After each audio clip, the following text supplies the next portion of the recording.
So, okay, try natin ulit magsagot ng problem falling under the category of equilibrium of forces.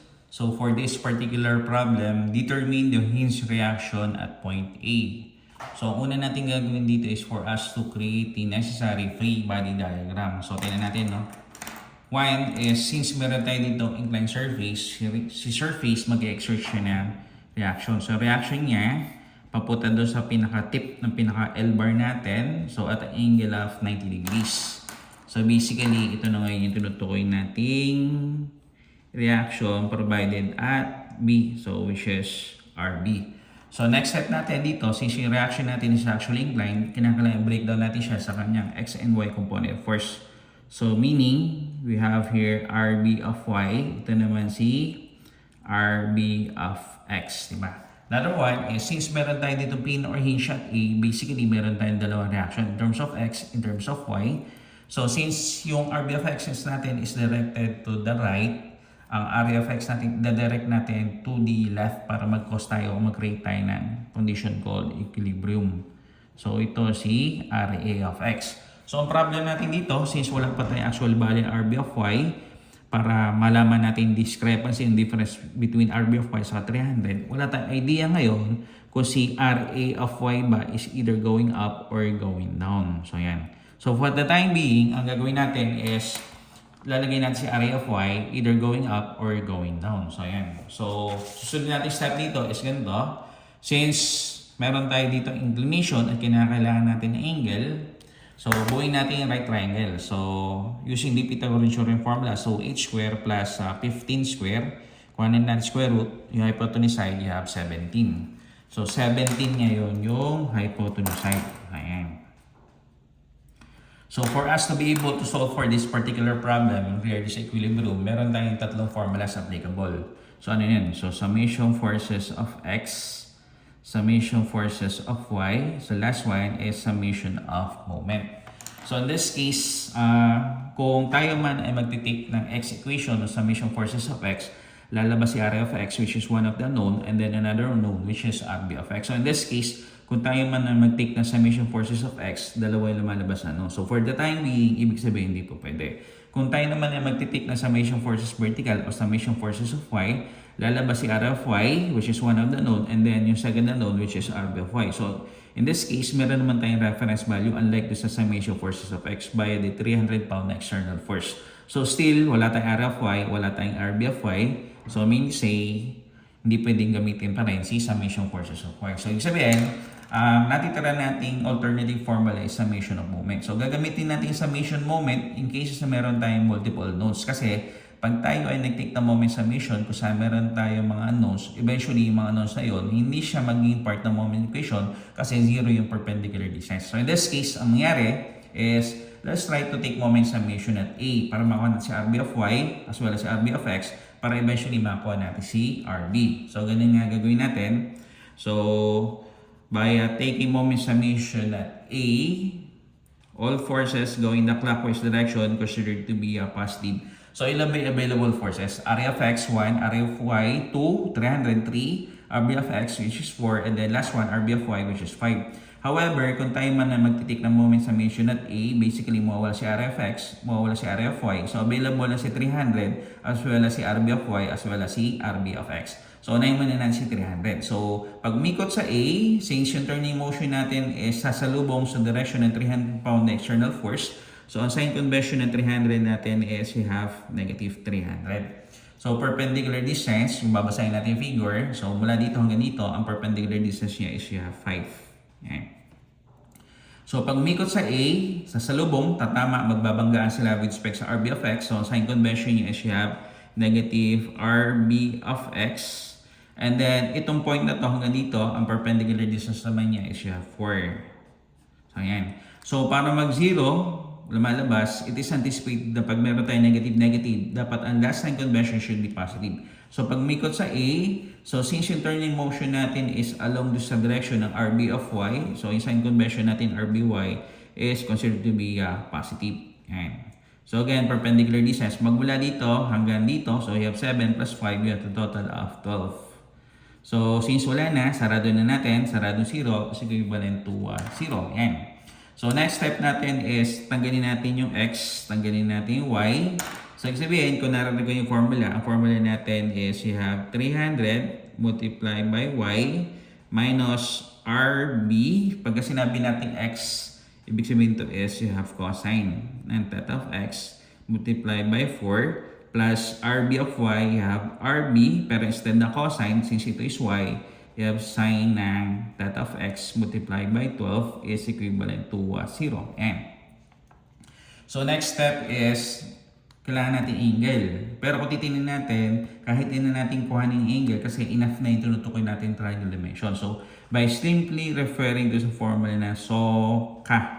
Yan. So, meaning sine ng angle which is theta of x. So, opposite all over hypotenuse. Yan. Then, ito naman, you have cosine ng angle which is theta of x is equivalent to the ratio between adjacent side all over hypotenuse side. So, kung titignan natin ngayon yung corresponding configuration, kailangan natin ng angle, which is theta of x. Yan, no? Ayan. So, ito ngayon yun, tinutukoy natin theta of x, di ba? So, kung titignan natin ngayon yung ating right triangle, which is ito. So, ito pa rin yung tinutukoy natin itong 5. Itong dating 8 na vertical, eventually magiging horizontal. Yung dating horizontal, magiging vertical. So, 15. So, yung slanted side, yung pa siya, which is 17. Yan.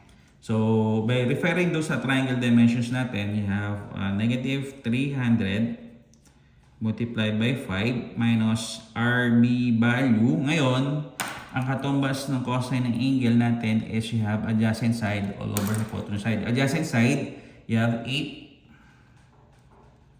all over hypotenuse side 17. So again, don't forget yung perpendicular distance which is 4 plus you have RB. So kung titingnan natin, you have cosine ng angle. So basically, sine ng angle natin is you have opposite all over hypotenuse side. So opposite side naman natin is you have 15 all over 17. So don't forget yung perpendicular distance which is 12 is equivalent to 0. Yan. So, next step natin dito is separate na natin yung part na to with respect dito. So, yung side na negative na to, eventually, pag nilipatan sa kabilang side, eventually magiging positive. So, you have 300 multiplied by 5 is equivalent to.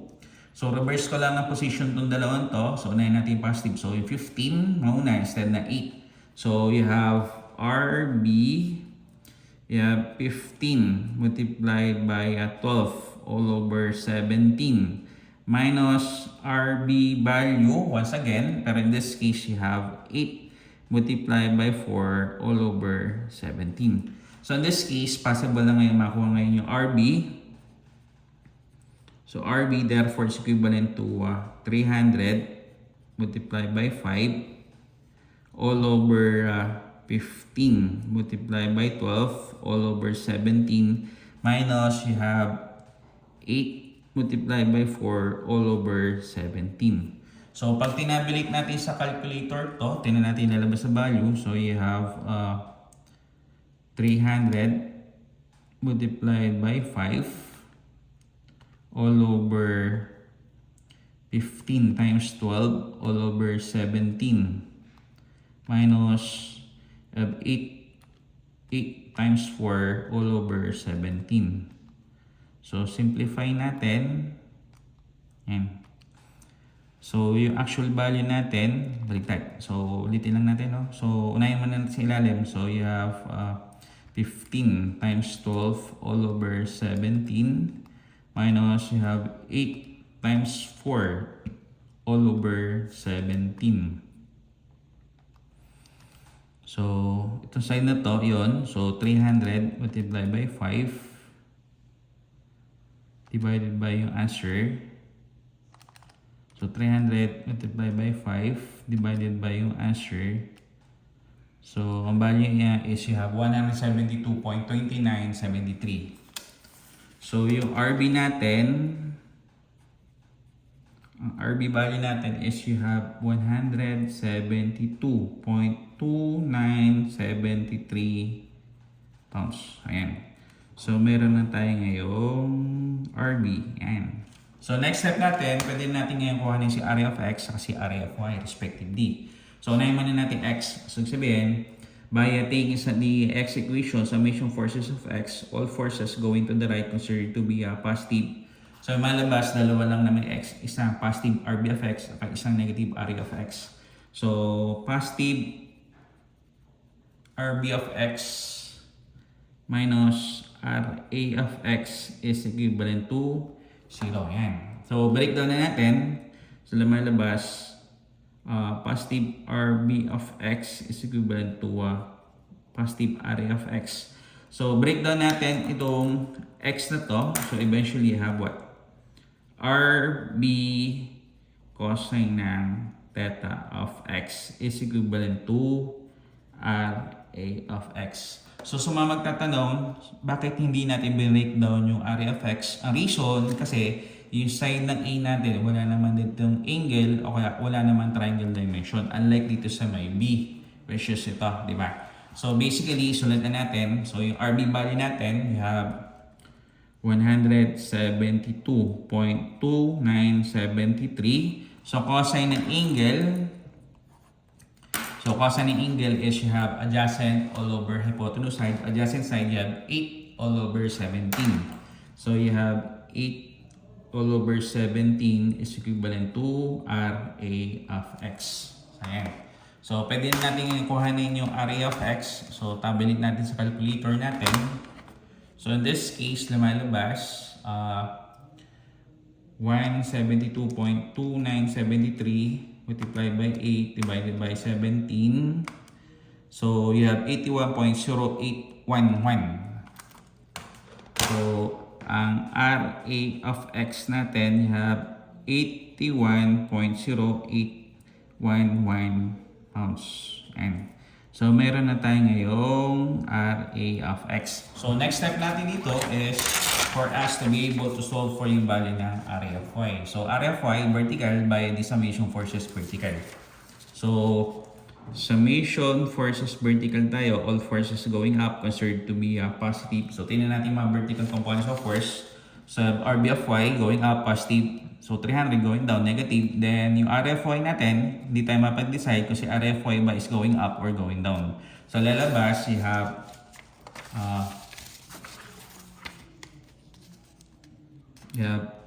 positive RB of y minus 300.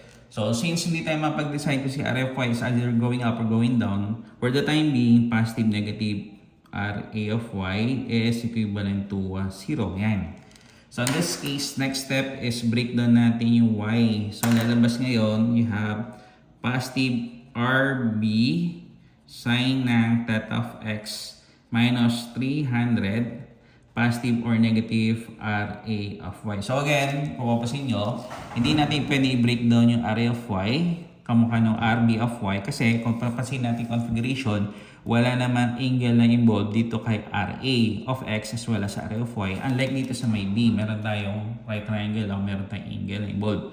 So in this case, lagyan na natin ang RB value natin. RB value, we have 172.2973. So pag sinabi natin sine ng angle, so sabihin sine ng angle is opposite all over hypotenuse. So opposite side, so you have 15, hypotenuse side you have 17. So 172.2973, so multiplied by 15 all over 17 minus 300 positive or negative RA of y is equivalent to 0. So tabulate na natin mga corresponding values natin. So lumalabas, you have 172.2973 times 15 divided by 17. So minus 300. So lumalabas, you have negative 147. Negative 147.973. So, sabihin, conscious natin is between positive or negative para mag-0. Since ito is already negative, ang pipiliin natin is positive. RA of y is equivalent to 0. So, in this case, lumalabas na yung RA of y natin has a magnitude of 147.973 pounds. And then, base dito sa kanyang sign convention, base dito, no, pagpataas is positive. So, ibig sabihin ng area of y natin is going up. Yan. So, meron na tayong bali sa area of x sa area of y. Yan.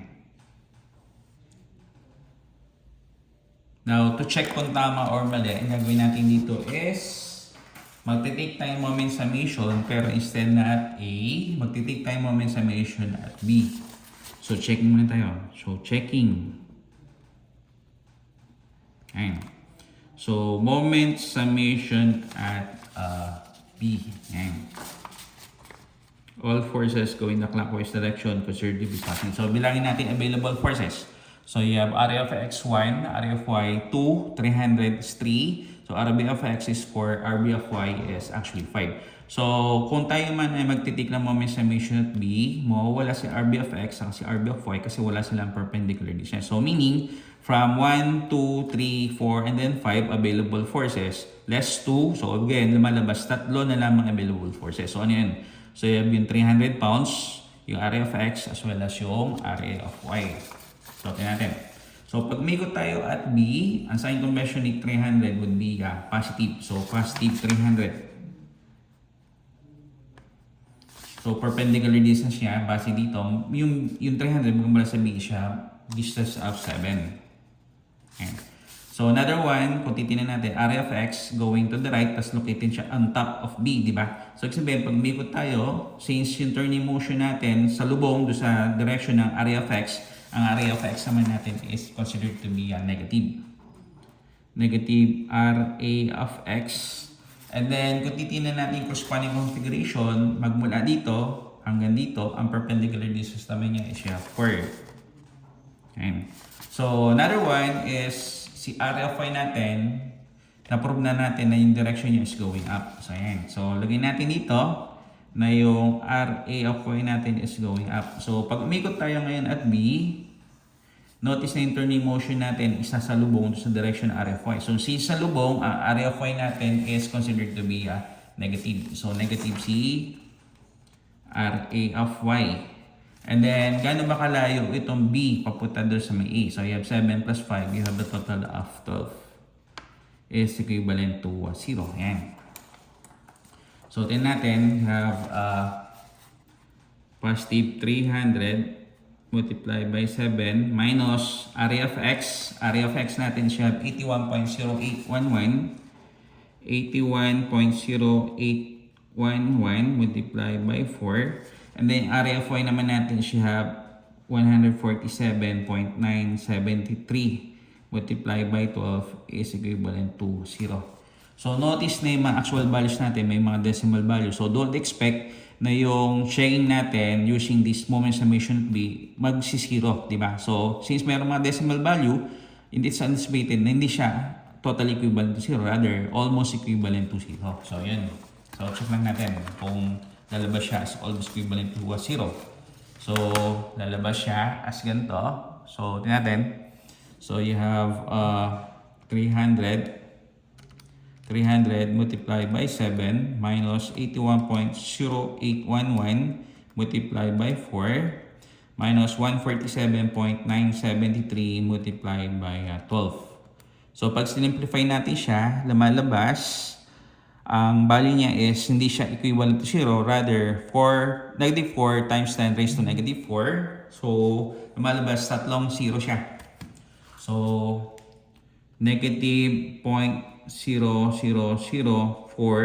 is almost equivalent to 0. So, base dito sa ating checking, lumalabas na tama lamang yung aforementioned value. So, sabihin, pwede natin i-diretso o ituloy yung ating equation. So, since meron tayo dito ngayong area of y as well as area of x, it is possible na simplify natin itong dalawang force natin by using the resultant formula. So, therefore, ang RA natin is you have square root ng RA of x square plus RA of y square. So, RA of x, you have 81.0811, 81.0811 square plus Yung area of y naman natin, you have 147.973 square. Kuhanin natin square root. So, yun yung lalabas na result na first o yung reaction natin at A, yung pinapahanap. So, lumalabas, you have 81.0811 square plus you have 147.973 square. So, kuha natin yung pinaka-square root niya.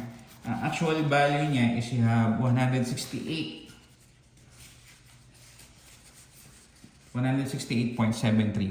So, 168.